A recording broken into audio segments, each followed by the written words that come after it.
जय राधा माता स्टार्ट कीजिए। जय राधा माधव जय कुंज बिहारी, जय राधा माधव जय कुंज बिहारी, यशोदनंदन ब्रजचन रंजन, यशोदनंदन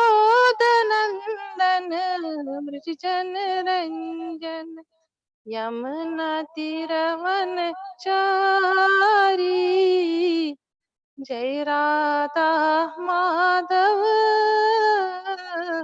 जय कुंज बिहारी, हरे कृष्णा कृष्णा कृष्णा हरे हरे, हरे राम राम राम हरे हरे। हरे कृष्णा, दंडवत प्रणाम। थैंक यू सो मच माता जी, आपकी ना मतलब बहुत नाइसली सिंग करते हैं आप। थैंक यू सो मच जी। अभी मंगलाचरण कोई डिवोटी करना चाहेगा तो प्लीज आप हैंड रेज कर सकते हैं मंगलाचरण के लिए। जी प्रिंस कृष्णा जी, आप अपने आप को अनम्यूट कर कीजिए प्लीज मंगलाचरण के लिए। हरे कृष्णा माता जी, दंडवत प्रणाम। दंडवत प्रणाम प्रभु जी। प्रभु जी आप प्लीज वीडियो ऑन कर सकते हैं अभी एक्चुअली हो सके तो। यस माता जी। जी वीडियो ऑन कर लीजिए प्रभु अपना। एक्चुअली माता जी मैं ना रोड पर वर्क कर रहा हूँ, मतलब वॉकिंग कर रहा हूँ, तो कोई इशू नहीं प्रभु जी, आप प्लीज मंगलाचरण स्टार्ट कर दीजिए प्लीज जी। ठीक है। ओम अज्ञानतिमिरान्धस्य ज्ञानञ्जना शलाकया चक्षुरुन्मिलितं येन तस्मै श्रीगुरुवे नमः। श्रीचैतन्यमनोभीष्टं स्थापितं येन भूतले स्वयं रूपं कदा मह्यं ददाति स्वपदान्तिकम्। वन्देऽहं श्रीगुरो श्रीयुतपदकमलं श्रीगुरून् वैष्णवांश्च श्रीरूपं साग्रजातं सहगण रघुनाथान्वितं तं सजीवम् साद्वैतं सावधूतं परिजनसहितं कृष्ण चैतन्य देवं श्रीराधा कृष्ण पादान् सहगण ललिता श्री विशाखान्वितांश्च। हे कृष्ण करुणा सिंधु दीनबंधु जगतपते गोपेश गोपिका कांत राधा कांत नमस्तुते। तप्त कांचन गौरांगे श्री राधे वृंदावनेश्वरी वृषभानुसुते देवी प्रणमामि हरिप्रिये। वाञ्छाय कल्पतरुभ्यश्च कृपा सिन्धुभ्यः च पतितानां पावनेभ्यो वैष्णवेभ्यो नमो नमः। नमो महावदन्याय कृष्ण प्रेम प्रदायिते कृष्णाय कृष्ण चैतन्य नामिने गौरत्विषे नमः। नमो विष्णुपादाय कृष्ण पृष्ठाय भूतले श्रीमते भक्ति वेदांत स्वामी निति नामिने। नमस्ते सरस्वती देवे गौरवाणी प्रचारिणे निर्विशेष शून्यवादी पाश्चात्य देश तारिणे। जय श्री कृष्ण चैतन्य प्रभु नित्यानंद श्री अद्वैत गदाधर शिवासादि गौर भक्त वृंदा। हरे कृष्णा कृष्णा कृष्णा हरे हरे, हरे राम राम राम हरे हरे।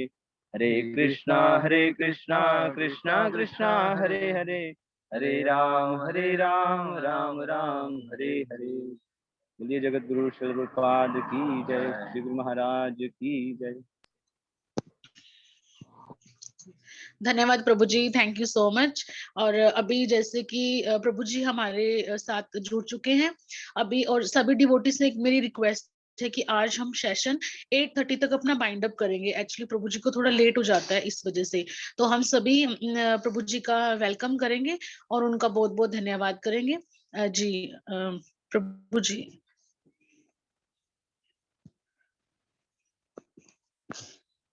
हरे कृष्णा प्रभु जी। हाँ जी।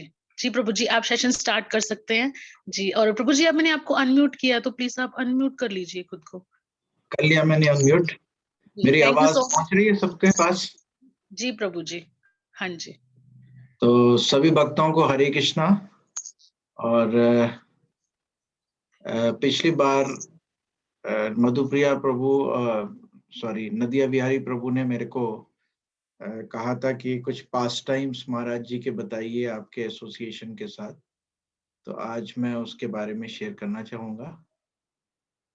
नमो विष्णुपदाय कृष्णपृष्ठाय भूतले श्रीमते नवयोगेन्द्र स्वामी नाम्नि नमस्ते प्रभुपाद देवे नाम संकीर्तन प्रचारणे निर्विशेष शून्यवादी समस्त देशतारणे। एक बार सब जोर से बोलेंगे, हरे कृष्णा कृष्णा कृष्णा हरे हरे, हरे राम राम राम हरे हरे। तो आप सबकी एप्लीकेशन जो है अंडर प्रोसेस चल रही है, और कई लोगों ने अपने डॉक्यूमेंट्स को जमा नहीं किए हैं। वैसे इस बार व्यास पूजा पे महाराज जी धीरे धीरे करके दीक्षा देंगे, क्योंकि बहुत सारी एप्लीकेशंस हैं, और कुछ लोगों को पहले प्रायोरिटी दी जाएगी, खास करके जो फुल टाइम डिवोटीज टेम्पल में है, और फिर अकॉर्डिंगली पर्सनली आप सबको मैसेज किया जाएगा कि कौन अभी इस साल दीक्षा लेंगे, कौन अगले साल दीक्षा लेंगे। और मैं पर्सनली आपको फोन करके बात करूंगा। कुछ लोगों को मैंने किया भी है, और कुछ लोगों को आगे अभी धीरे धीरे करके मैं करूंगा। तो आप उसके लिए ध्यान रखिएगा, और जो भी रिक्वायरमेंट है वो पूरी होनी चाहिए। और हमारा यही लक्ष्य है कि आप सब लोग जो हैं भक्ति में आगे बढ़ें, और इसी जन्म में गुरु कृपा से भगवत धाम जाएं। जैसा गुरु महाराज कहते हैं कि हर एक व्यक्ति के पास बहुत अच्छा मौका है। वाकई हमारे पास बहुत अच्छा मौका इसलिए है क्योंकि हम जिन महान हस्ती से ये सहयोग में हैं, जिनके एसोसिएशन में हैं, उनके अंदर वो कैपेसिटी है, वो उनके अंदर वो शक्ति है कि वो बड़े आराम से भगवत धाम ले जा सकते हैं। तो ये चीज जो है, जो लोग महाराज जी के साथ एसोसिएट कर रहे हैं, उनको इस बात की अनुभूति है कि महाराज जी की भक्ति किस स्तर की है। और दिन प्रतिदिन महाराज जी का स्वभाव भी बदलता जा रहा है। पहले महाराज जी बहुत डांट लगाते थे, अब इतना नहीं डांट लगाते हैं, लेकिन अभी उनका बड़ा प्रेममयी स्वभाव बनता जा रहा है। जैसे पहले गुरु महाराज बहुत प्रचार तो अभी भी करने की इच्छा रखते हैं, लेकिन मैनेजमेंट भी देखते थे, हर चीज देखते थे। लेकिन आज की डेट में गुरु महाराज जो हैं भजन में ही लीन होते जा रहे हैं, और मैनेजमेंट के सारे कार्य हम सबको सौंपे दिए जा रहे हैं, और उनका स्वभाव बड़ा माधुर्य होता जा रहा है दिन प्रतिदिन। तो जो उनके साथ काफी टाइम से हैं उनको ये डिफरेंस पता चलता है। आप लोग सब नए जुड़े हैं, तो अभी जो जैसे महाराज जी हैं वैसे ही आपको अनुभूति हो रही है। लेकिन मैं अपने पर्सनल एक्सपीरियंस से बताना चाहूंगा कि गुरु महाराज एक ऐसे शख्सियत हैं जिनसे मैं तो कभी नहीं मिला था ऐसे व्यक्ति से जीवन में, और आगे भी कोई ऐसा दिखाई नहीं देता दूर दूर तक उन जैसा व्यक्ति।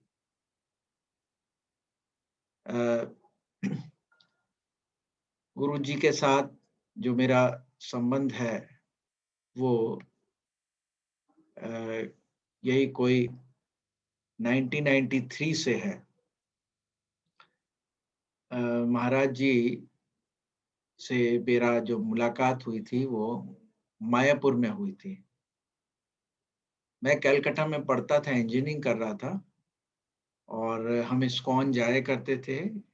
इस्कॉन की भगवत गीता हमें प्रभुपाद जी ने कहीं से भिजवाई थी किसी के माध्यम से, तो उसके साथ संपर्क हुआ, और फिर वहां से जो कलकत्ता का टेम्पल है अल्बर्ट रोड पे, वहां से भक्तों ने आमंत्रित किया कि आप मायापुर आओ। तो मायापुर आना जाना लगा रहता था, अच्छा लगता था। हमारा लक्ष्य क्या था, मेस में या अपने हॉस्टल में बेकार का भोजन मिलता था, तो संडे को, हम नॉर्थ इंडियन होने के कारण चावल तो खाते नहीं थे, तो संडे को जो है संडे फीस्ट होती थी टेंपल में। हम वहाँ जाते थे, छोले और पूड़ी और ये सब चीज़ें मिलती थी, तो बहुत आनंद आता था, कीर्तन करते थे भक्तों के साथ। भक्तों के आशीर्वाद से ही मायापुर धाम के दर्शन हुए और ये वो दिन था जब गौर पूर्णिमा थी। तो गौर पूर्णिमा में सुबह का समय था। गौर पूर्णिमा तो नहीं थी, मतलब गौर पूर्णिमा के शायद 1 दिन पहले सुबह का समय था और मैं जो हूँ वो दर्शनार्थी के लिए राधा माधव के मंदिर में गया। वहाँ दर्शनार्थी, जब गोविंद माधव पुरुषम के बाद यशोमती नंदन चल रहा था, तब वहाँ बहुत सारे सन्यासी नाच रहे थे और उनमें एक सन्यासी मुझे ऐसे दिखाई दिए जो इतने उत्साह के साथ नाच रहे थे जिसका कोई जवाब नहीं था। वो सब गुरु भाइयों को लेकर के, छोटे से कद के थे और गुरु भाइयों को लेकर के इतने उत्साह के साथ नाचे थे, इधर से उधर, उधर से इधर दौड़ लगा करके कीर्तन कर रहे थे। उनसे बड़ा मैं प्रभावित हुआ कि ये कौन से सन्यासी हैं। खैर आरती वारती खत्म हुई, प्रभुपाद गुरु पूजा खत्म हुई, मैं बाहर निकला। जब बाहर निकला तब मैंने क्या देखा, वही सन्यासी मेरे को दिखाई दिए। तो निकल गए आगे। उनके साथ हमारे गुरु भाई नवीन कृष्णदास जी थे। फिर उसके बाद हम गोविंदा रेस्टोरेंट गए, तो वहाँ ये नवीन कृष्णदास जी मिले। इनसे पूछा आपके गुरुजी कौन है? उन्होंने बताया ऐसे-ऐसे। ठीक है, बहुत सारे सन्यासी मिलते थे, लेकिन ये कुछ बड़े प्रभावित लगे। इतना उत्साह मैंने आज तक किसी के अंदर नहीं देखा था। बहुत सारे लोग कर रहे थे, लेकिन जिस उत्साह के साथ और जितना उनके चेहरे पे आनंद छलक रहा था कीर्तन करते हुए, ये चीज़ कभी आज तक मैंने नहीं देखी थी। कोई भी नहीं दिखाई देता था उसके कंपैरिज़न में। तो सायंकाल का समय था, गौर आरती हुई और गौर आरती के बाद जब मैं बाहर था, तब मैंने इन्हीं को देखा। और ये कौन थे? हमारे प्यारे गुरुदेव श्रील नवयुगेंद्र स्वामी जी महाराज। तो इनको मैंने देखा और ये जो हैं, ये वहाँ से आए पास में और वहाँ मेरे सामने निकले। तो हम अकेले नहीं थे, बहुत सारे भक्त लोग भी थे साथ में, और भी मेरे फ्रेंड्स वगैरह थे। तो पूरा ग्रुप था वहाँ। वहाँ से जब गुरु महाराज निकले बाहर, तब महाराज ने मेरी तरफ देखा और कहा, बुलाया मेरे को पूरे ग्रुप में से और कोई व्यक्ति। हमने प्रणाम किया, हमें सिखाया गया था वहाँ मायापुर में कि जो भी सन्यासी आते हैं उनको प्रणाम करना चाहिए। हमने प्रणाम किया, तो महाराज ने सारे लोगों में से मेरे को बुलाया और मेरे से पूछा तुम्हारा नाम क्या है? मैंने अपना नाम बताया और तुम क्या करते हो ये बताया। बस इतने शब्द हुए और उसके बाद महाराज जी जो हैं वो चल दिए, हँसे और चल दिए। उस समय अकस्मात मेरे मन के अंदर क्या प्रश्न उठा, कहीं ये मेरे गुरु तो नहीं हैं? ऐसी स्थिति बनी। तो मैंने कहा, मेरे मन में आई ये बात। खैर ये एक मोमेंट ऑफ, एक फ्लैशिंग मोमेंट था जब मेरे दिमाग में बात आई कि कहीं ये मेरे गुरु तो नहीं है, और तत्काल जो है ये बात आई और चली भी गई। खैर फेस्टिवल वगैरह कंप्लीट करा करके आ गया, मैं अपने पढ़ाई में लग गया और ये बातें ध्यान से निकल गईं कि हम मिले भी थे कभी। मेरी इंजीनियरिंग कंप्लीट हुई, मैं लखनऊ आ गया और लखनऊ में जो है वो बड़ा बोरिंग लगता था क्योंकि वहाँ आदत थी संडे को जाने की और यहाँ मंदिर ही नहीं था लखनऊ में अपने शहर में। तो मैं संडे को जो है वहाँ का एक मेन बाज़ार है हज़रतगंज, जहाँ लोग घूमने-घामने जाते हैं, वहाँ ऐसे ही घूम रहा था अकेले। घर में मन नहीं लगता था तो घूम रहा था। किसी को नहीं मैंने बताया था कि मैं कुछ फुल टाइम होना है या भक्ति कर रहे हैं, कुछ नहीं। मैं जब करता था इतना लोगों को मालूम था बस, माता-पिता। बाकी कोई चीज़ नहीं मालूम थी। तो मैं वहाँ घूम रहा था, वहाँ एक देखा मैंने एक वृंदावन से एक वैन आई थी, संकीर्तन वैन। मैं चला गया, मैंने कहा अच्छा इस्कॉन वाले यहाँ कैसे पहुंच गए? मैं वहां पहुंचा, मैंने कहा कि आप यहाँ आए हैं? कहते यहाँ लखनऊ में भी तो सेंटर है। मैंने कहा अच्छा, तो बताइए कहाँ है? तो उन्होंने मेरे को एक फोटो दी नरसिंह भगवान की, उसके पीछे सेंटर का एड्रेस था 1 अशोक नगर। मैं चल पड़ा वहां। जब वहां पहुंचा जाकर के तो मैंने क्या देखा वहां कि एक गोरा व्यक्ति जो है बैठा हुआ है रिसेप्शन पे, डेस्क पड़ी है उसके पास बैठा है। तो मैं गया, तो मैं इंग्लिश में बात करने लगा। मैंने कहा लगता है कोई फॉरेनर है, तो ये हिंदी तो जानता नहीं होगा, क्योंकि वहां तो मायापुर में इतने फॉरेनर्स मिलते, तो मैं इंग्लिश में बात की। तो अगले व्यक्ति ने जवाब हिंदी में दिया। मैं समझा ये इंग्लिश व्यक्ति नहीं है, ये तो कि हिंदुस्तानी है। और वो कौन थे? वो संजय प्रभु थे। तो संजय प्रभु ने से बातचीत हुई, फिर मैं हिंदी में बातचीत की। तो उनकी डेस्क के ऊपर गुरु महाराज की तस्वीर रखी हुई थी। मैंने कहा ये कौन है? वो कहने लगी ये मेरे गुरु महाराज हैं। मैंने कहा इनको तो मैं मिला हूँ बहुत टाइम पहले। कहते हाँ ये कल ही आ रहे हैं सेंटर। और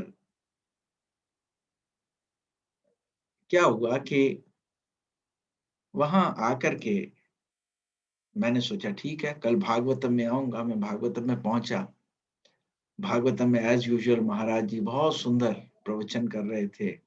उन्होंने भजन भी एक दो बड़े गाए, कृष्ण नाम के हीरे मोती मैं बिखराऊं गली गली। मैंने तो नहीं सुने थे ये भजन, लेकिन अच्छे लगे बहुत, बहुत आनंद आया। तो मैं अपने पिताजी के साथ आया था पहली बार। तो बहुत सुंदर सा प्रवचन वगैरह हुआ। और प्रवचन के बाद जैसे महाराज जी सबको प्रसाद वितरण कर रहे थे, लाइन लगते से उधमपुर में लाइन लगती, वैसे वहां भी लाइन लगी हुई थी लखनऊ मंदिर में। तो वहां लाइन लगी हुई थी और मैं भी जा रहा था और मैंने अपना हाथ आगे किया। महाराज जी खीर प्रसाद दिया और खीर प्रसाद देते हुए मेरे को पूछने लगे तुम फुल टाइम डिवोटी कब बन रहे हो? मैं एकदम से जमीन तले, जैसे पैरों तले जमीन निकल जाती है ना, मैं ये सोचने लगा कि ये जो है, ये स्वामी जी जो हैं, इनको ये कैसे मालूम कि मैं फुल टाइम होने वाला हूँ? क्योंकि मैं किसी को नहीं बताया था, या नॉट इवन घर वालों को बताया था मैं फुल टाइम हूँगा। जब मैं कॉलेज से निकला था मैंने सोचा था मैं 4-5 महीने शिप पे जाऊँगा, घूमूँगा, घूमूँगा, दुनिया घूमूँगा, पैसे-वैसे कमाऊँगा थोड़े से, कुछ घर वालों को दूँगा, कुछ कुछ बाइक खरीदूँगा, कुछ गाड़ी खरीदूँगा, कुछ थोड़ा बॉम्बे-वॉम्बे घूमूँगा, हैं? इस तरीके से 3-4 साल जो भी एजुकेशन मैंने की है, तो देश-विदेश घूमूँगा ज़रा जा कर के। उसके बाद मैं फुल टाइम हो जाऊँगा। मेरा कोई प्लानिंग नहीं थी कि मैं कोई शादी करूँगा या ऐसा कुछ नहीं था। मैंने कहा फुल टाइम हो जाऊँ। चलो जी। अब मेरे दिमाग में खटकने लगा इनको कैसे पता चला कि मैं फुल टाइम होने वाला हूँ? इनको कैसे मालूम कि मैं 16 माला जप करता हूँ? इनको तो किसी ने कुछ बताया नहीं, क्योंकि संजय प्रभु को भी मैंने कोई चीज़ नहीं बताई थी। 1 दिन की तो बात थी, वो भी हमारा कितना जानते थे हमें। मेरे को बड़ा अचंभा लगा। तो जैसे लोग जवाब देते ना, जैसे भगवान चाहे जैसे हरि की इच्छा, मैंने भी ऐसे ही महाराज को कह दिया, गप मार दी, जैसे ठाकुर जी की इच्छा होगी। तो महाराज हँसने लगे और कुछ नहीं बोला उन्होंने। अच्छा मैं बोल भी नहीं सकता था उस समय महाराज के सामने, क्योंकि मेरे पिताजी मेरे बिल्कुल पीछे थे। अगर मैं कुछ बोलता तो घर में तो बवाल हो जाता। तो इसलिए मैं कुछ बोला नहीं, परंतु मेरे को ये बात एहसास हो गई कि ये जो है ये मेरे को दोबारा मिल रहे हैं गुरुजी, ये स्वामी जी, ये कोई साधारण व्यक्ति नहीं है। क्योंकि मेरे अंदर तक ये प्रवेश कर गए हैं। इन्होंने अंदर तक ये जान रहे हैं कि मैं क्या सोच रहा हूँ, मैं कहाँ क्या कर रहा हूँ। ये सारी चीज़ इनको कैसे मालूम चल रही हैं? ये कोई दैवी शक्ति से ओत-प्रोत ये व्यक्ति हैं। बड़ा प्रभावित हुआ मैं। खैर, महाराज जी एक दिन आए थे, वो चले गए, उसके बाद मेरा भी जाना नहीं हुआ। मैं मंदिर आता रहा, संजय प्रभु से मिलता रहा। तो संजय प्रभु भी मेरे को प्रीच करते थे, जाते थे कि फुल टाइम कब हो रहे हो? मैंने कहा देखिए, क्योंकि मैंने सारी प्रभुपाद की बुक्स पढ़ी हुई थी, भागवतम सब चीज़ें पढ़ी हुई थी। तो मैंने कहा मैं झांसे में नहीं आऊँगी फुल टाइम क्योंकि मेरा तो मन नहीं कर रहा था फुल टाइम होने का। परंतु महाराज ने पहले से पढ़ लिया ये चीज़। खैर काफ़ी 1 साल चला, फिर मैं जॉब पे चला गया, शिप पे चला गया। शिप पे मेरा जो है मन नहीं लग रहा था, मुझे भक्ति करनी थी। शिप से मैं वापस आ गया अपना लखनऊ, और वहाँ जाकर के मैंने फिर एमबीए की तैयारी करनी शुरू कर दी, एग्जाम्स वगैरह दी, सिलेक्शन भी कहीं हो गया मेरा। तो मैंने सोचा चलो अभी जहाज पे बड़ा कठिन है भक्ति करना, लेकिन मैं जॉब करूंगा तो वहां भक्ति कर लेंगे आराम से, यही सोचा था मैंने। परंतु भगवान की कुछ और ही इच्छा थी। एक दिन क्या हुआ, संजय प्रभु ने मेरे को बोला कि प्रभु महाराज आ रहे हैं, अब महाराज से मिलने चलेंगे? तो मैंने कहा ठीक है चलता हूँ, कल चल रहे हैं, कल हम चलते हैं। अब उन्होंने जब ये बात कही कि कल चलते हैं, तो मैं आ गया वापस। उन्होंने कैसेट भी दिया मेरे को, उसमें इतना तो करना स्वामी जब प्राण तन से निकले, ये भजन था। वो मैं भजन रोज सुना करता था, और वो महाराज के शब्द जो हैं वो हृदय में प्रवेश कर रहे थे रोज के रोज। उस दिन मेरे को ये मन में आया कि संजय प्रभु, मेरे को लगता है इतने टाइम से कह रहे हैं फुल टाइम हो जाओ, ये समय आ गया है कि मैं फुल टाइम हो जाऊं। अब मैं घर छोड़ के चला जाऊंगा।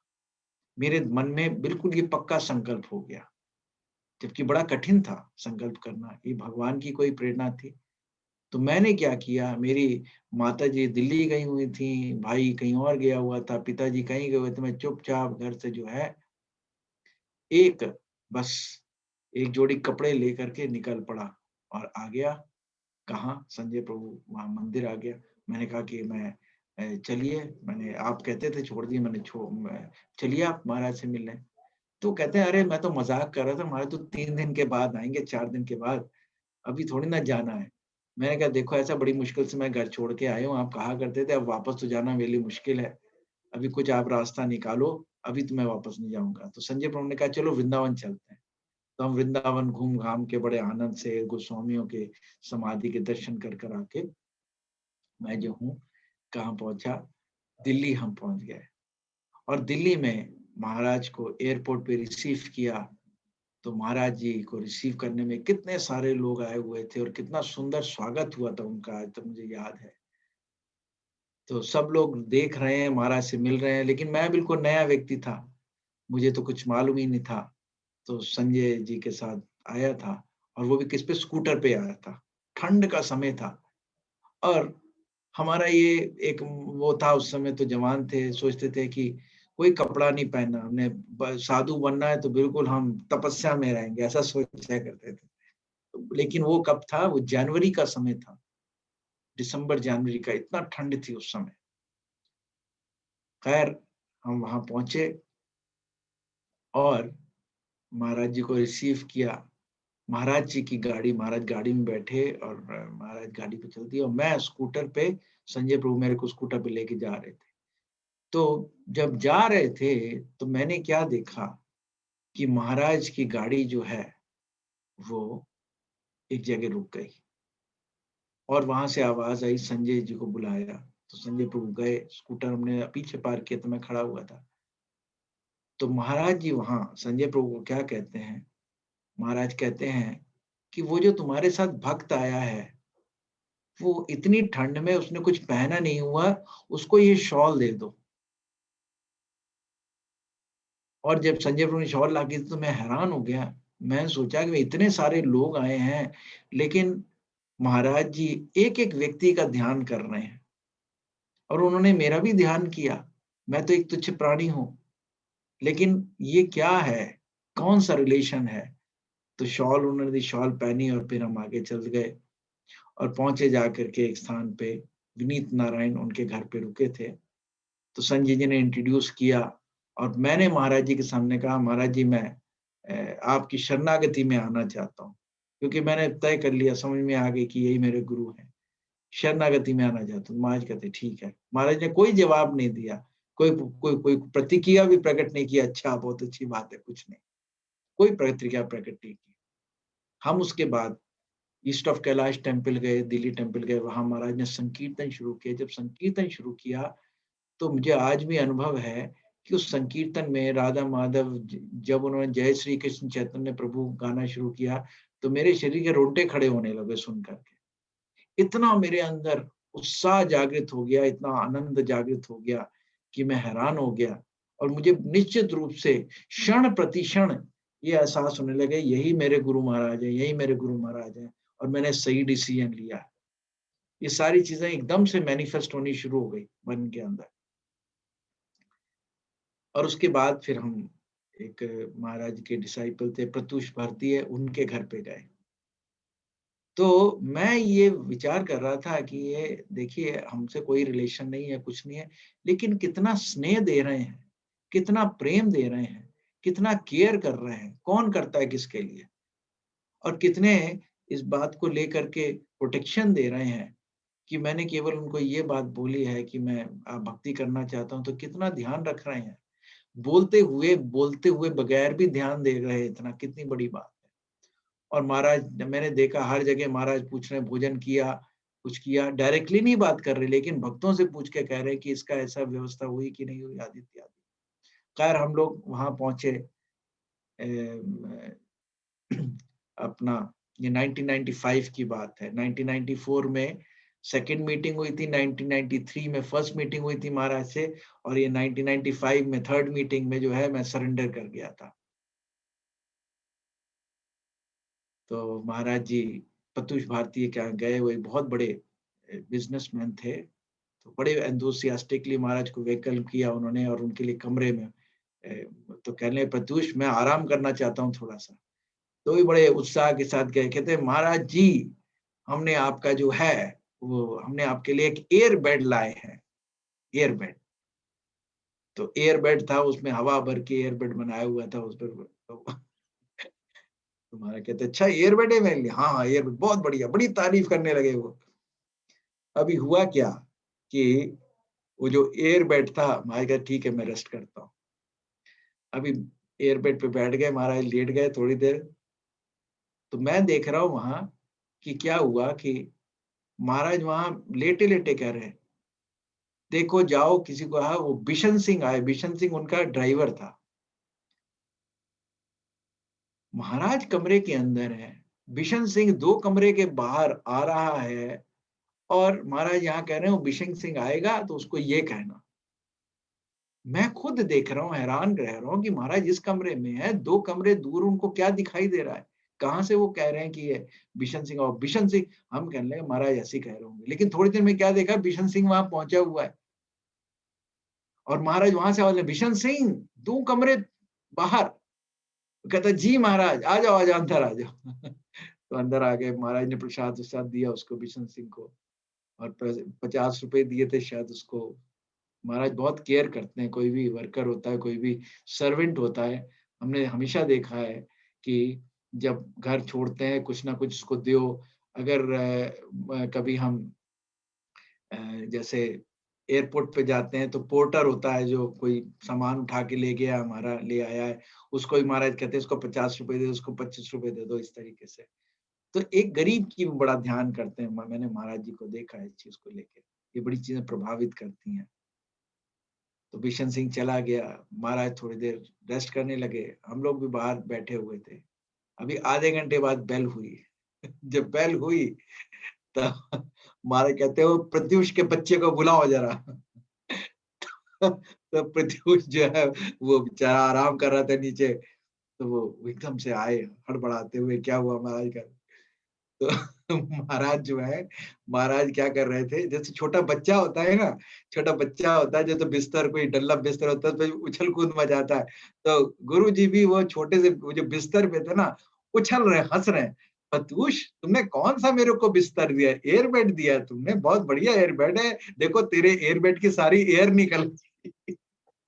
अब वो क्या था, वो पता नहीं एयरबेड में क्या हुआ, उसने नोजल पक्का नहीं किया, बस धीरे धीरे का सारी एयर निकल गई, और महाराज नीचे आ गए जमीन पे, और नीचे ठंड लगने लगी एकदम से। अब मार कहते अच्छा तो गुरु से मजाक करता है, उसके बाद प्रत्युष को पकड़ के महाराज ने खूब धुनाई की, जम के धुनाई की, और मैं देख रहा हूँ हंसी आ जा रही है हम लोग को। तो वहां महाराज का जो ह्यूमरस नेचर है, जो इतने टाइम से बिल्कुल सीरियस महाराज रहते थे, अभी महाराज का इतना बाल स्वभाव, इतना ह्यूमरस नेचर देख करके बड़ा आनंद आया। और खूब पिटाई की प्रत्युष की, अच्छा गुरु से मजाक करता है, एयरबेड तो बहुत बढ़िया लेके आया, वेरी नाइस, तो ये एयरबेड है तेरा, सारी एयर निकल गई। और बड़ी हंसी वाली बात हो रही थी, किस तरीके से महाराज जो हैं वो कर रहे थे। तो मैं वहां था 2 दिन बाद। हुआ क्या, कुछ टाइम के बाद मेरे पिताजी वहां पहुंच गए, पता नहीं कहाँ से पता लगा लगा करके मेरे बारे में पहुंच गए। अब और समस्या खड़ी हो गई, अब पिताजी आ गए। पिताजी कहते हैं तुम्हारी माता की तबीयत बड़ी खराब है, चलो। मैंने कहा मैं तो अभी गुरुजी के समर्पण में हो गया हूँ, गुरुजी के पास ज्वाइन कर लिया है, तो अभी जैसा वो आज्ञा देंगे वैसे ही करूंगा। तो महाराज से मिले, तो महाराज मेरे पिताजी से बड़े प्रेम से मिले, बहुत अच्छी तरह से मिले। तो पिताजी को बड़ा अच्छा लगा।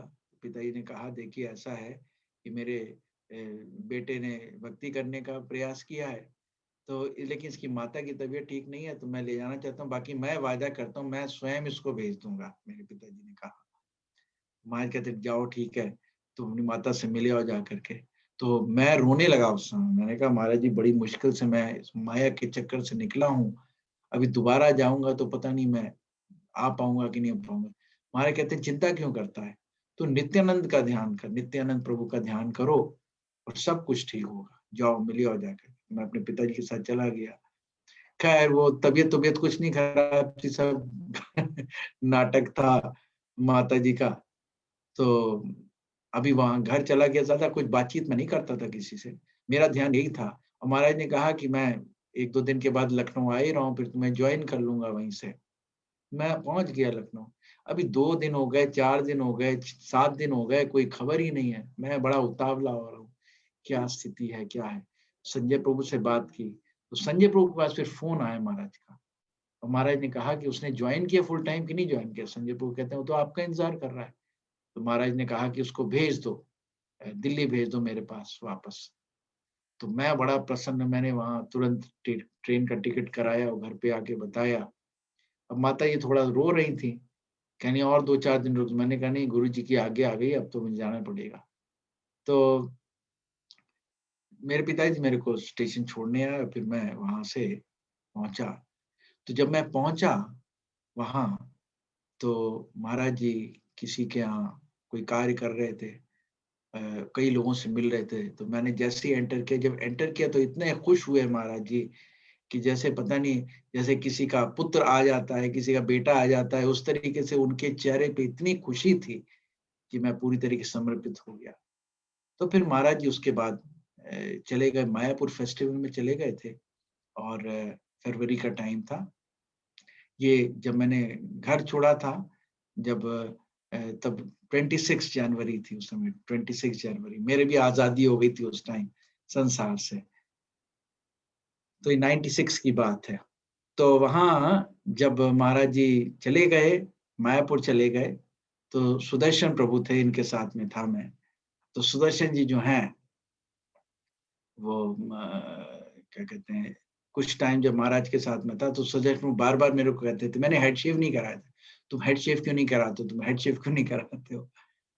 तो ये बाद में सुदर्शन प्रभु मेरे को बताया कि महाराज ने उनको कहा कि नहीं उसको रहने दो, हेड शेव के लिए नहीं बोलो उसको। और महाराज चले गए मायापुर, और मेरे मन में एक दिन आया कि मैं हेड शेव करा लूं। मैं गया बार बार के बाद मैं हेड शेव करा लिया। तो विनीत नारायण जी का परिवार जो था, उनकी पत्नी एकदम से विचलित हो गई, देखिए क्या हुआ कि एकदम से हेड शेव करा दिया मैंने। उनको बड़ा अजीब सा लगा। और फिर महाराज जी आए, महाराज जी मायापुर से आए, तो महाराज जी ने जब देखा हेड शेव किए हुए तो महाराज को बड़ी प्रसन्नता हुई। फिर सुदर्शन जी को वो बोलने लगे कि मैंने तुमसे बोला था कि अपने आप होएगा सब कुछ। तो मैं शेव करा करके महाराज के समर्पित हो गया। और तत्काल मैंने देखा कि किस प्रकार से महाराज एक गुरु की भूमिका निभाने लगे।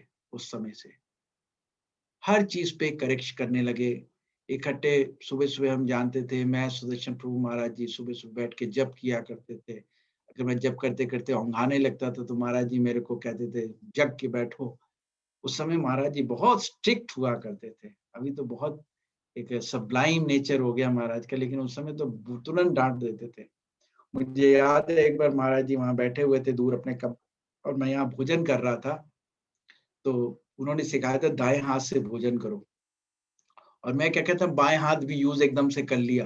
वैसे दाएं हाथ से करा था लेकिन हैबिट नहीं होती है, तो बाएं हाथ भी यूज करिए। तो इतनी दूर महाराज बैठे थे, वहां से उन्होंने आवाज लगाई, तो बाएं हाथ क्यों यूज कर रहा है, दाएं हाथ से क्यों नहीं कराता है। हर समय चेक पूरा। एक बार महाराज जी ने मेरे को कहा कि देखो, सन्यासी के कमरे में अकेली माता जी कभी नहीं आनी चाहिए, इस चीज का ध्यान रखो। तुम यहाँ देखभाल कर रहे हो तो ध्यान रखो। तो मैंने सुन लिया, ठीक है मैं बैठा हूँ। और विनी नारायण की पत्नी थी, वो बिल्कुल महाराज जी की बेटी की तरह थी। तो एक दिन कोई काम से माता जी अंदर गई महाराज के कमरे में, तो मैं भी था। तो उन्होंने कुछ बात करनी शुरू की, तो मैंने सोचा कि चलो भी ये बात कर रहे हैं तो मैं बाहर चला जाता हूँ, तो मैं गलती से बाहर चला गया। तो खैर बातचीत करके जब पत्नी उनकी बाहर निकली, तब मैं जब अंदर गया तो महाराज ने बड़ी डांट लगाई। मैंने कहा मैंने तेरे को बोला था कि सन्यासी के कमरे में कोई अकेले माता जी नहीं, तू बाहर क्यों निकला? मैंने सोचा महाराज जी वो कोई बात करना चाह रहे थे अकेले में, तो फिर कहते अकेला क्या होता है, गुरु की आज्ञा पालन करनी होती है। एक सन्यासी के साथ हमेशा है, एक ब्रह्मचारी कोई रहना चाहिए। कोई माता जी अगर बात करती हैं आकर, अकेले कभी कोई माता जी नहीं आनी चाहिए। तो वो एक महाराज ने बताई बात, और महाराज बड़े उसमें स्ट्रिक्ट रहे इस चीज में। और वो समय था जब महाराज दिल्ली में इतना प्रचार कर रहे थे। उस समय महाराज जी कोशिश कर रहे थे एक पॉलिटिकल पार्टी बने। 96 की बात मैं कर रहा हूँ। पॉलिटिकल पार्टी बने और जिससे देश का कल्याण हो। उस समय महाराज जी सोचा करते थे। और आज उनकी कृपा से, गुरु जी की कृपा से एक पॉलिटिकल पार्टी है जो महाराज जी के आदेशों पे जो है बनी हुई है। और बहुत सारे लोग उसमें जुड़े हुए हैं, इलेक्शन भी हुए। उसका नाम है भारतीय चैतन्य पार्टी। जब ये पूरी तरीके से आएगी तो आप सब लोग भी उसमें पार्टिसिपेट कर सकते हैं। तो महाराज जी की छत्र छाया महाराज के आदेश अनुसार चल रही है। लोग अलग हैं उसमें, कोई डिवोटीज कुछ हैं, लेकिन कोई जनरल नहीं डिवोटीज हैं, संसारिक लोग ज्यादा हैं। परंतु दिशा दर्शन जो है महाराज ने दिया हुआ है, शुरुआत महाराज की। उस समय भी महाराज 96 में भी प्रयास कर रहे थे। तो उस समय एक विनीत नारायण महाराज के डिसाइपल थे, जिन्होंने काल चक्र मैगजीन चलाते थे, हवाला कांड उन्होंने एक्सपोज किया था, उनके साथ लगे थे। और मुझे याद है कि महाराज उस समय कितने लोगों से मिल रहे थे। अडवाणी से मिले थे महाराज जी, टीएन शेषन इलेक्शन कमीशन के बड़े एक महान व्यक्ति थे, बड़ा रिवोल्यूशन लेके आए थे, बड़े स्ट्रिक्ट थे। उन्होंने महाराज से माला ली थी। एक किरण बेदी थी, आईपीएस ऑफिसर, जो बड़ी फेमस है, उन्होंने महाराज से माला थी। और महाराज निरंतर डेली इतने लोगों से मिल रहे थे। मैं हैरान होता था देख करके कि महाराज कितने लोगों से कैसे डीलिंग करते हैं। और हमेशा हर एक व्यक्ति को भक्ति के बारे में शिक्षा देनी, भक्ति के बारे में, भक्ति से रिलेटेड ही समझाना, किस प्रकार से हमें मानव सेवा भी करनी है, समाज सेवा भी करनी है। तो वो पार्टी उस समय बनने का प्रयास चल रहा था। खैर उस समय मटेरियलाइज नहीं हुआ।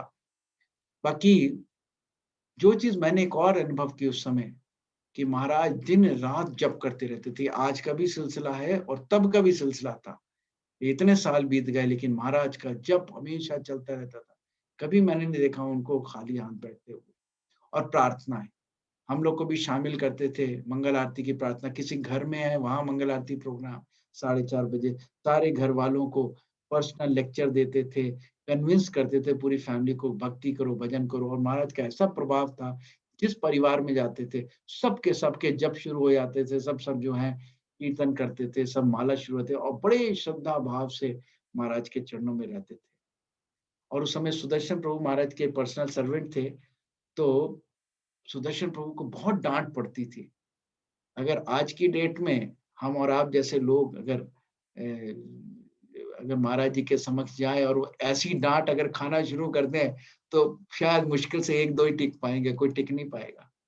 लेकिन सुदर्शन प्रभु जी इतने इतने महाराज जी के प्रति समर्पित है कि उनका इतना महाराज सुधार करते थे, समय समय पे सुधार करते थे।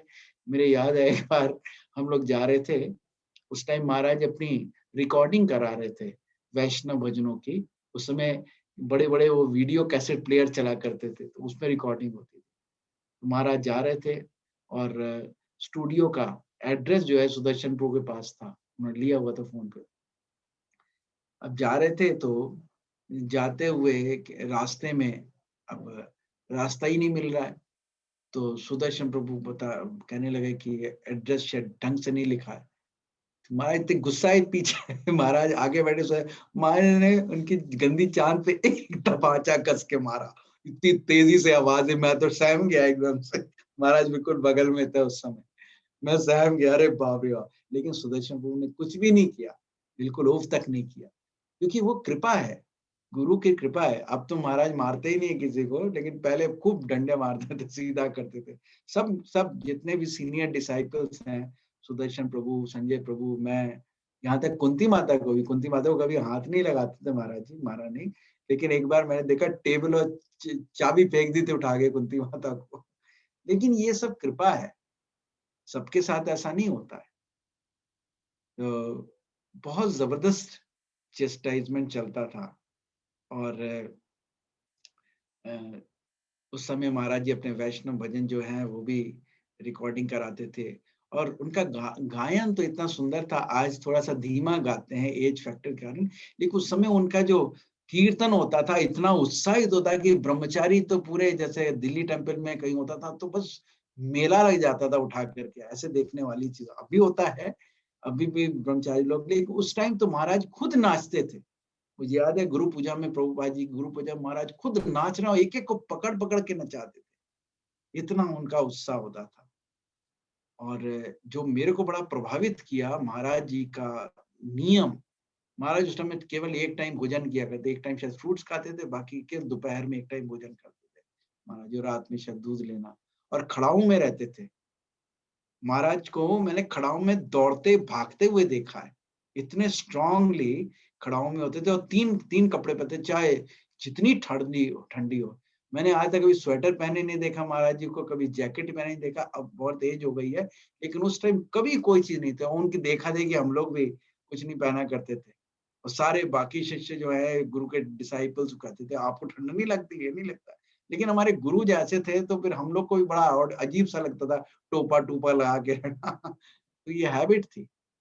और महाराज जी मंगल आरती के तो बहुत, चाहे हम 12 बजे सोएं, चाहे 1 बजे सोएं, चाहे 2 बजे सोएं, महाराज मंगल आरती उठना ही उठना। और मंगल आरती जाके किसी घर में चाहे कहीं, तो एक बहुत बड़ा इम्प्रेशन था।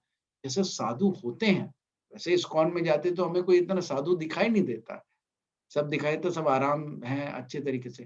लेकिन हमने यहाँ इस्कॉन के अंदर जो हमें बड़ी प्रभावित की, कि बहुत सारे साधु सन्यासी, लेकिन जो तपस्या, जो एक वाक़ई हमारे माइंड में जो उनका जैसे नियम है, जैसे तपस्या होनी चाहिए किसी साधु की, तो वो चीज़ जो है वो देखी गई। बहुत अच्छा लगा मेरे को, और मैं बड़ा प्रभावित हूँ इस चीज़ को देख के। और कुछ टाइम के बाद महाराज जी जो हैं, उन्होंने मेरे को कहा कि तुम उधमपुर जाओ, उधमपुर जाके सेवा करो। तो मेरे मन में हमेशा ये था कि मैं भक्ति अगर करूँगा तो कोई पहाड़ी क्षेत्र पे करूँगा।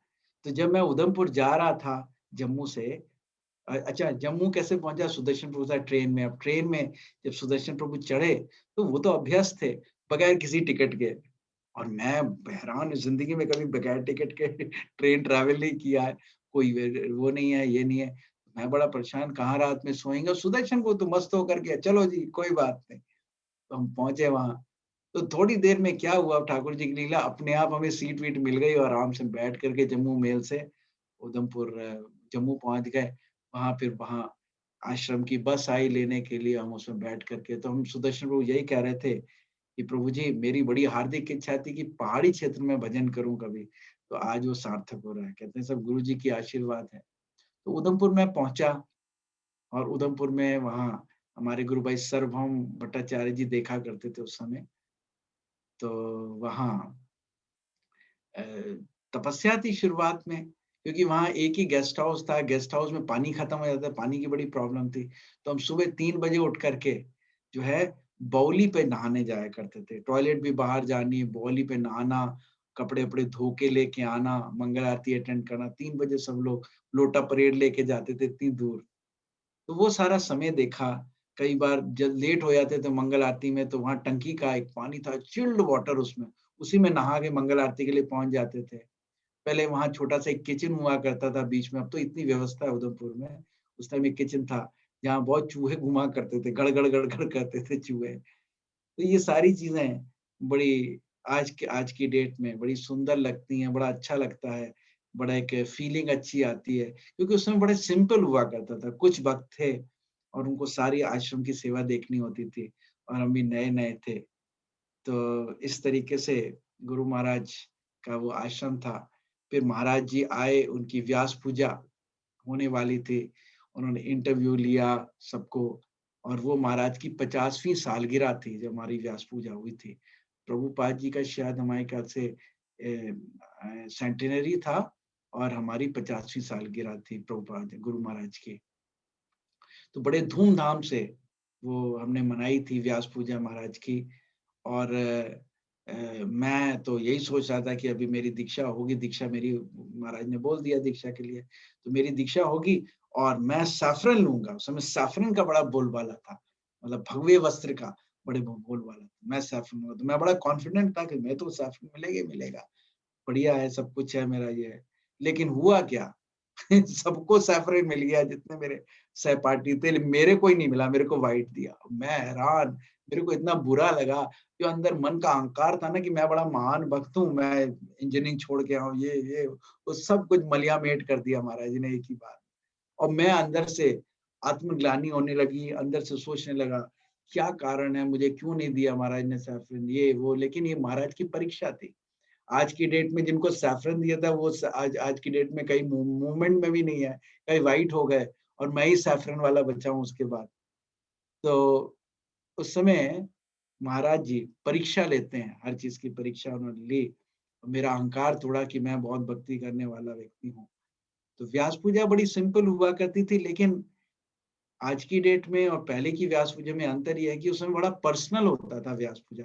महाराज के साथ हमारा इंटरेक्शन बहुत होता था सबका, भक्तों का, और बड़े सिंपल तरीके से प्रेममयी करते थे। आज की डेट में बड़ा इलैबोरेट हो गया है, मधुप्रिया जी का मीडिया पूरा रहता है, डेकोरेशन रहता है, ये रहता है। लेकिन उस समय एक छोटे से टेंट के अपना टीन के शेड का मंदिर था छोटा सा, वहाँ गुरु महाराज आते थे और व्यास पूजा मनाते थे बड़े उत्साह के साथ। मुझे याद है आज की डेट में सारे आश्रम की सफाई हम लोग भक्त लोग करते थे। और फिर मैंने एक नाटक तैयार किया था महाराज की व्यास पूजा पे, तो वो नाटक जगाई मदाई लीला थी। और वो जब करके जब हुआ तो सबने बड़ी तारीफ की उसकी। तो मैंने अपना कमेंट दिया बेवकूफों की तरह कि मुझे इतना आनंद कभी महसूस नहीं हुआ, इतना अच्छी मैंने ये कभी मैंने आज तक कभी की नहीं है, और ये हुआ। तो महाराज जी मेरे को उस समय जो है टॉन्ट मार के कहते हैं, तूने अभी अनुभव ही कितना किया है जो इस तरीके से डींगे हाँक रहा है अनुभव की। तो हर परिस्थिति में महाराज जी ये बात जो है, और हमें बड़ा डर भी लगता था महाराज जी से, हम डायरेक्टली ऐसे बात नहीं करते थे कभी महाराज जी से, किसी न किसी सीनियर के माध्यम से, क्योंकि हमें लगता था कि ये तो भगवान के शुद्ध भक्त हैं, इनके चरणों कोई अपराध ना हो जाए।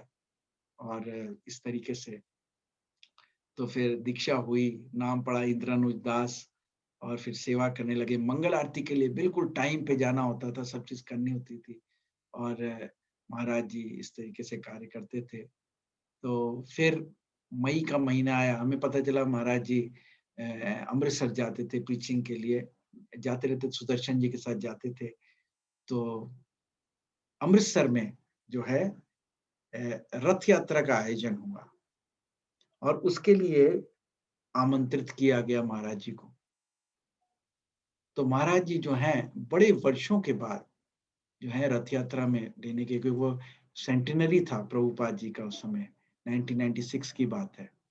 तो महाराज पूरी एक बस लेकर के, आज वो बस जम्मू में खड़ी होती है, वो पूरी एक वैन लेकर के महाराज जी उसमें बैठ के, करीब होंगे 10-15 भक्त ब्रह्मचारी लोग को लेकर के महाराज जी चल पड़े। उस समय कुंती माता जी लखनऊ में थी, यहाँ नहीं थी।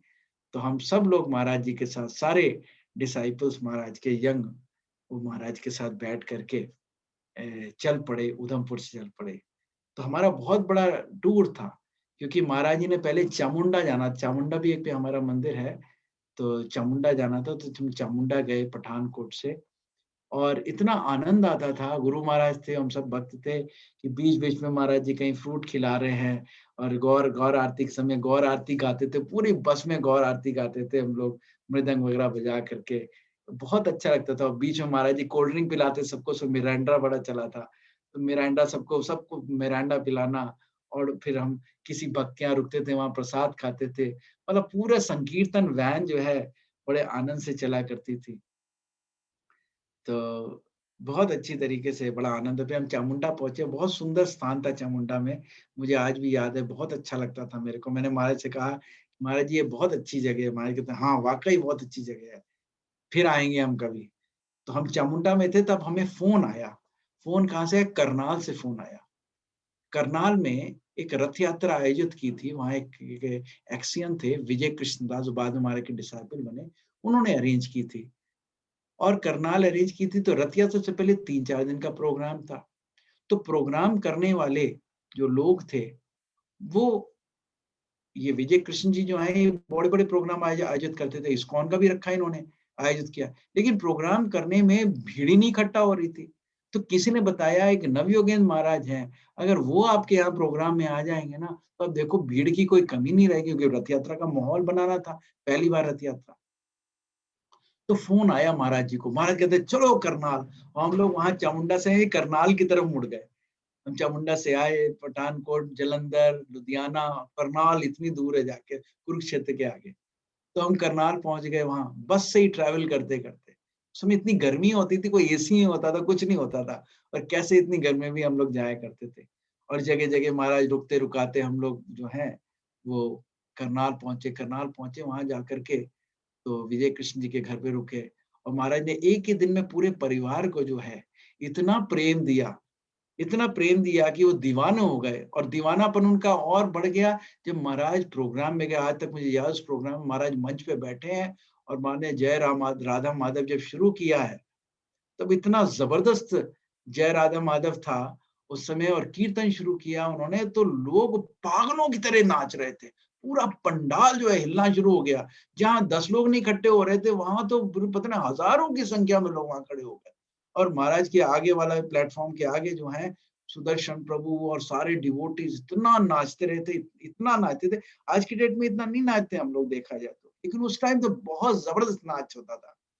और महाराज कंटिन्यूअसली गाते, 2-2 3-3 घंटे लगातार कीर्तन उनका चलता था महाराज का।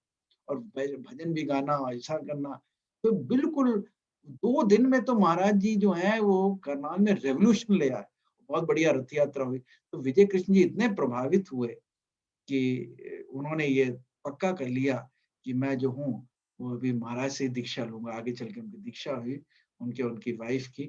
और उनकी वाइफ को तो महाराज इतना बेटी बना लिया था, और महाराज इतना प्रेम देते थे कि वो सब के सब दीवाने रहते थे।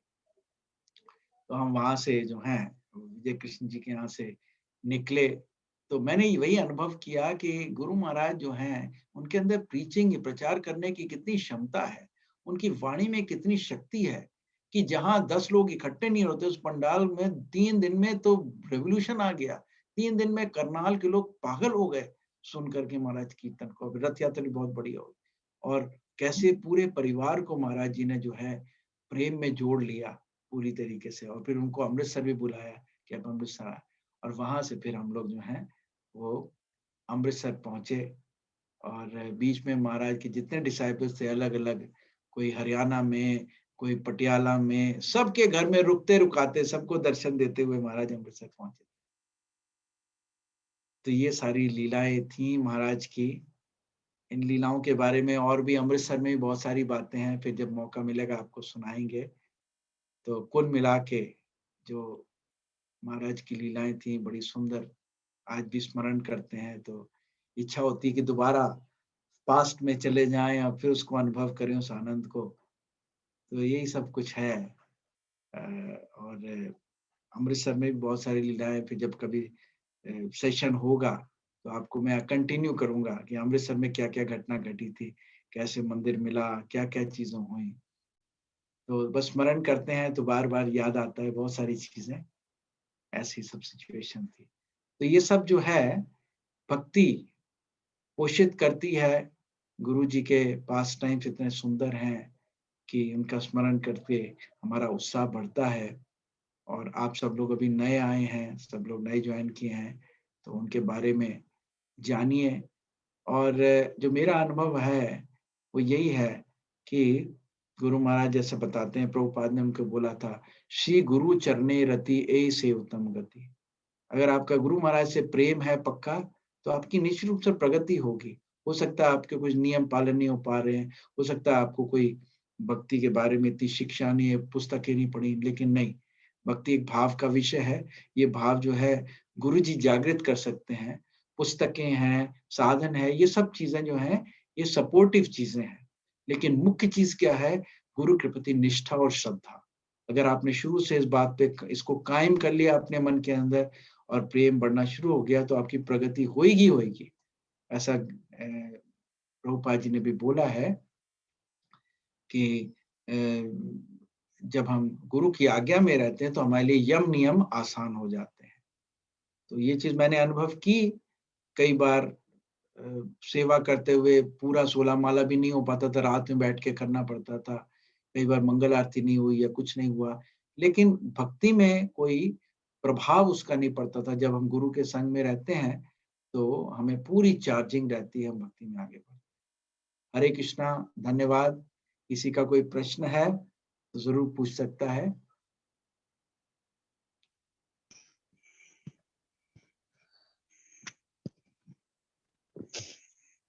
हरे Krishna. Thank you so much प्रभु जी, आपका बहुत बहुत धन्यवाद। आपने इतने अच्छे से, और हम सबको बहुत आनंद आया सच में ये सब कुछ जो आपने बताया। और गुरु महाराज जी के प्रति धीरे धीरे करके आप सबकी ब्लेसिंग से हम सबकी भी थोड़ी निष्ठा और ज्यादा बढ़ेगी।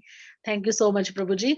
अभी जो अगर कोई भी डिवोटी प्रभु जी से प्रश्न करना चाहेगा तो प्लीज आप हैंड रेज कर सकते हैं। टाइम थोड़ा हमारे पास कंस्ट्रेन है, तो हम 1 मतलब 2 या 3 प्रश्न ही लेंगे। अगर प्रभु जी ने मतलब परमिशन दी तो हम आगे सेशन कंटिन्यू करेंगे, अदरवाइज 1 या 2 प्रश्न लेके हम उसे डिसकंटिन्यू मतलब एंड करेंगे सेशन को जी। नीरज कांत प्रभु जी, आप अपने आप को अनम्यूट कर सकते हैं। हरे कृष्ण प्रभु जी, दंडवत प्रणाम। हरे कृष्ण, धन्यवाद। प्रभु जी बहुत अच्छा लगा गुरु महाराज के प्रति आपका इतना समर्पण, इतनी श्रद्धा। और मैं भी भगवान से रोज ही प्रार्थना करता हूँ कि मेरी गुरु और गौरांग महाप्रभु नित्यानंद प्रभु के प्रति श्रद्धा डेवलप हो। प्रभु जी ये चीज तो मैंने खुद भी अनुभव करी है कि पहले मैं कभी सपनों में सोचता था कि मैं 3 बजे उठ के मैं जप करूंगा, पर गुरु महाराज की कृपा, आप सब भक्तों की कृपा से मैं जप कर रहा हूँ। बीच में दिक्कतें आती हैं तो कोई नहीं, पर ये है अब उससे उतना कम नहीं होता। पहले क्या होता था, ब्रेक होता तो ब्रेक होता ही चला जाता था। पर गुरु महाराज की कृपा से अब यह है 1-2 दिन अगर गैप पड़ता भी है तो उस पर अगले दिन इफेक्ट नहीं पड़ता। पर प्रभु जी मेरा मेरा प्रश्न ये था कि हमें नहीं पता, एक होता है ना कि जैसे अभी 1-2 दिन पहले महाराज जी वैष्णव अपराध के बारे में कोई प्रश्न पूछ रहा था, वधुप्रिय प्रभु पूछ रहे थे कि अगर वैष्णव अपराध होता है तो हमारा भजन भजन रुक जाता। तो बहुत सारे अपराध ऐसे होते हैं जिसमें हमें खुद भी नहीं पता होता कि हमारे से मतलब उनके प्रति अपराध हुआ है। जैसे एक लीला बताई थी कि रूप गोस्वामी थे कौन थे कि वैसा हुआ था लीला, तो उनको भी नहीं पता था कि तो उसी तरीके से मतलब हमें पता ही नहीं है और अनजाने और उसमें हमसे अपराध हो गया है। तो इससे प्रभु जी भक्ति पे असर पड़ता है और उसको मतलब इससे उस भक्ति स्थिति पे में हम क्या। असर पड़ता है, इसीलिए भक्तों के एसोसिएशन में रह के हम समझ सकते हैं। भक्तों के एसोसिएशन में भक्त हमेशा करेक्ट करते रहेंगे हमें। जैसे हमारी विपरीत भावना बनेगी, भक्तों को समझ में आ जाएगी कहाँ गलती की है, वो करेक्ट कर देंगे हमें। बाकी हम जो जय श्री कृष्ण चैतन्य प्रभु नित्यानंदा जप करते हैं, तो महाप्रभु के चरणों में प्रार्थना करते हैं, तो अनजाने में जो अपराध हैं उससे क्षमा प्रदान होती है और जप और करने से चला जाएगा सब कुछ। प्रभु जी जो स्टार्टिंग में जो हम प्रभुपाद जी की 3 माला करते हैं उसमें प्रभु जी हाथ बहुत ज्यादा दर्द होता है, पता नहीं क्यों बट बहुत ज्यादा दर्द होता है प्रभुपाद जी की जब 3 माला होती है। कोई नहीं, आपकी मन की विडंबना है, ऐसा तो कुछ नहीं है। तो वो हो सकता है मैं भी शायद आदत नहीं पड़ी है स्टार्टिंग से, इस वजह से ऐसा हो, तो पता नहीं बट ऐसा है। धन्यवाद प्रभु जी। हरे कृष्ण। हरे कृष्ण।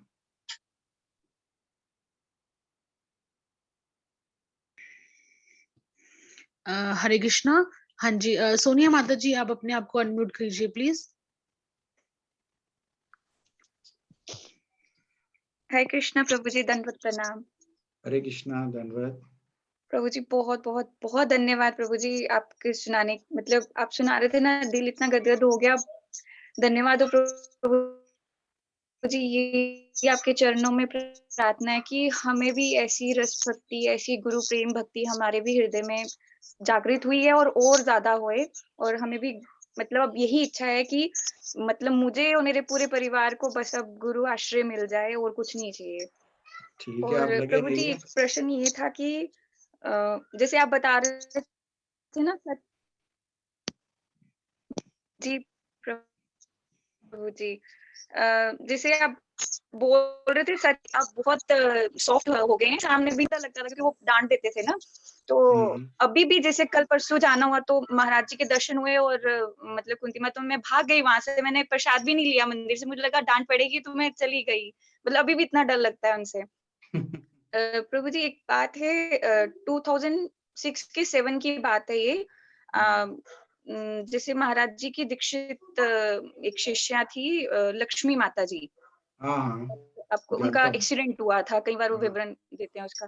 तो वो ना जब हॉस्पिटल में थे जम्मू में, आईसीयू में, तो तब मैं वहीं पे थी, क्योंकि वो अच्छा अच्छा मेरी फ्रेंड की मासी लगते थे। तो अच्छा मैं अच्छा। तब वहीं पे थी, तो आईसीयू में महाराज जी भी आए और कुंती माता जी भी सब आए हुए थे, उनको देखने के लिए आए हुए थे। तो जब उन्होंने देखा कि उनका वो सब है और मतलब चेंज नहीं किया हुआ, तो महाराज जी को बहुत दुख हुआ। उन्होंने कहा कि ये चेंज क्यों नहीं कर रहे पट्टी, इनका सारा गंदा हो रखा है ये वो। तो उन्होंने आके आईसीयू में जो हेड था उनसे बात की, तो उन्होंने अच्छे तरीके से बात नहीं की जो हेड था, तो वो बड़ी जोर से बोलने लगा। तो कुंती माता ने ना, अब उस चीज का मेरे को रियलाइज होता है, तो कुंती माता ने एक अच्छी शिष्य होने के नाते उन्होंने बहुत डांटा, आपको पता है आप किससे बात कर रहे हो, ये गुरुजी हैं हमारे। तो बड़ा बोला, तो मैंने मुझे ऐसे हुआ कि देखो ये आए मिलने के लिए, ऐसे बात कर रहे हैं, क्योंकि उनको उस टाइम पे ना आईसीयू में बड़ी मुश्किल से वो मिली थी, अंदर एंट्री नहीं थी। तो मतलब वही भौतिक बुद्धि थी। तो अब मुझे, और मतलब अब मुझे ऐसे पता नहीं बड़े देर से ना ये रियलाइज हो रहा है कि मेरे से शायद ये वैष्णव अपराध हुआ था, कि मैंने गुरुजी को लेके उस टाइम और कुंती माता को लेके सोचा कि ये क्यों आए, इन्होंने ऐसे क्यों बोला। अब मतलब पता नहीं वो क्या करेंगे। तो बड़ी बार सोचती हूँ कि जाके मैं बोलूं महाराज जी से इस बारे में और उनसे क्षमा मांगू कि ये मेरे से एक वैष्णव अपराध हुआ है, हाँ, या तो कुंती बोल देना माता से। मन चाहिए। ही मन तो हर टाइम प्रार्थना करती हूँ। तो मुझे लग रहा था कि कहीं ना कहीं शायद ये एक कारण है कि मेरी भक्ति इतने सालों के मतलब उनसे जुड़े हुए भी नहीं बिल्कुल बिल्कुल बढ़ बिल्कुल। पाई। अब उसका ये हो तरी, रहा है उस उसका टाइम पे। तरी, जी प्रभु उसका जी। तरीका यह है कि आप महाराज से जाके सारी घटना विवरण कर दीजिए और क्षमा मांग लीजिए। तो उसमें 50% अपराध चला जाता, 50% जब से चला जाएगा। और दूसरा ये था कि और भी लोगों का था, तो वैसे भी उनको तो भक्ति के में आने नहीं देते थे उनके परिवार वाले ना, लक्ष्मी माता के। तो फिर उनके हाँ साथ रह के ये भी दिमाग में आ गया कि हाँ ये उनको बोलते हैं अपनी बेटी, तो क्यों नहीं करा रहे इलाज ना, जैसे मन में। तो अब ये चीज होता है कि शायद यही मेरा कुछ वैष्णव अपराध रहा है, जो मतलब अभी तक ऐसा नहीं हुआ। और दूसरा फिर कुछ ऐसे ही कुछ इच्छा मतलब कुछ प्रॉब्लम हुई थी, जिसकी वजह से मेरा थोड़ा दिमाग दूषित हो गया था, तो उसमें भी थोड़ा अपराध हो गया है।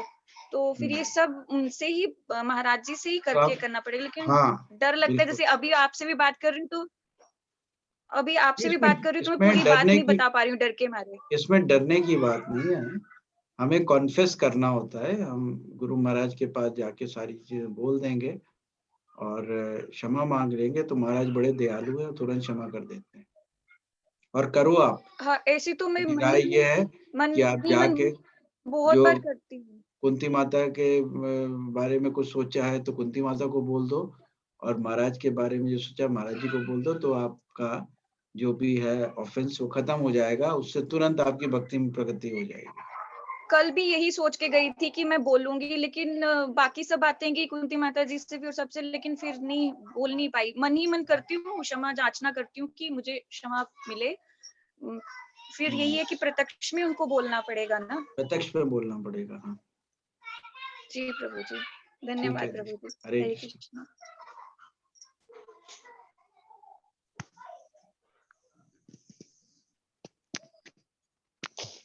हरे कृष्णा। अभी और किसी डिवोटी का अगर कोई प्रश्न है तो प्लीज आप हैंड रेज कर सकते हैं, अदरवाइज हम सेशन को फिर वाइंड अप करेंगे।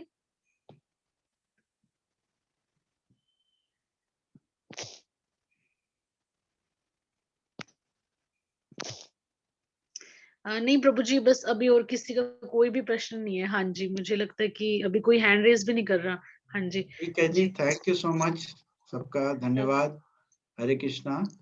हाँ जी और प्रभु जी, आपका बहुत बहुत धन्यवाद, आपने इतने अच्छे से हमारे लिए क्लास ली। Thank you so much. अभी आप कुछ कहना चाहेंगे या फिर हम क्लास सेशन एंड कर सकते हैं प्रभु जी? नहीं, आप एंड कर सकते हैं, और कोई विशेष बात तो नहीं करनी है। बस दीक्षा के विषय में मैं इंडिविजुअली सबके संपर्क में रहूंगा। जिन्होंने एप्लीकेशन फॉर्म भेजी है तो उस पर मैं रिव्यू कर रहा हूँ और आपको सूचित कर दूंगा, ठीक है। और मैं ये भी प्रयास कर रहा हूँ कि कई लोगों ने शायद आईडीसी कोर्स नहीं किया है तो उसका ऑनलाइन आईडीसी कोर्स कराने का प्रयास करूंगा। वो बना रहा हूँ कोर्स, और जब भी होएगा तो आपको बता दिया जाएगा, ठीक है जी। हरे कृष्णा, धन्यवाद। हरि बोल। धन्यवाद प्रभु जी। जी, मैं सभी डिवोटी से रिक्वेस्ट करती हूँ कि सभी अपने आप को अनम्यूट कीजिए और प्रभु जी का 3 बार हरि बोल हरे हरि बोल प्रभु जी, हरि बोल, हरि बोल, हरि बोल, हरि बोल। जय श्री राष्ट्रीय बुझाई। सबको बहुत बहुत धन्यवाद, आप सबने इतना समय दिया। और अभी हम सेशन एंड करते हैं। हरे कृष्णा।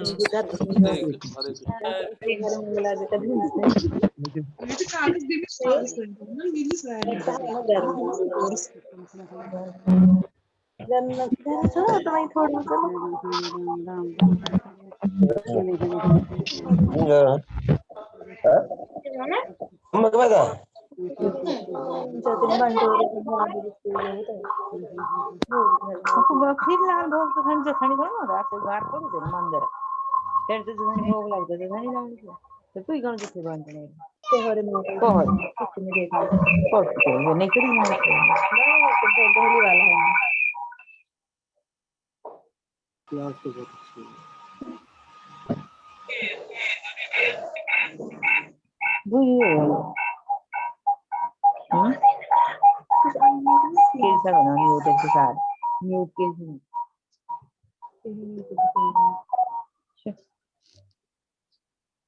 बरं एक मिनिट मी फोन करणार, मी फोन आता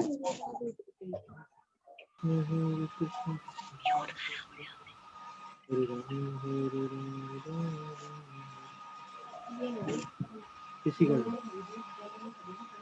लगी क्या लड़ाई हो रही है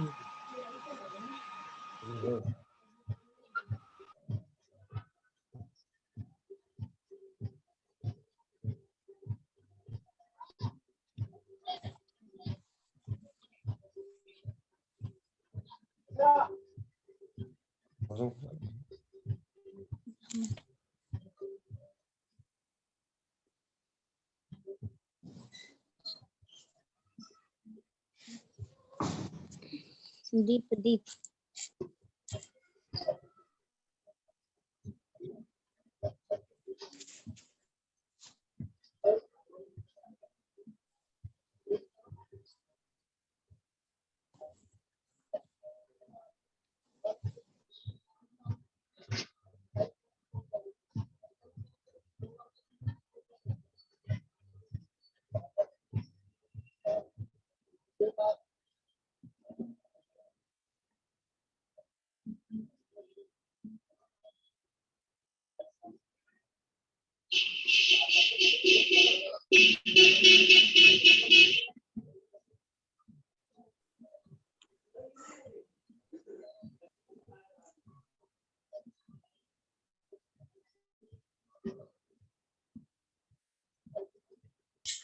Berita bersana. Jangan itu. Ora.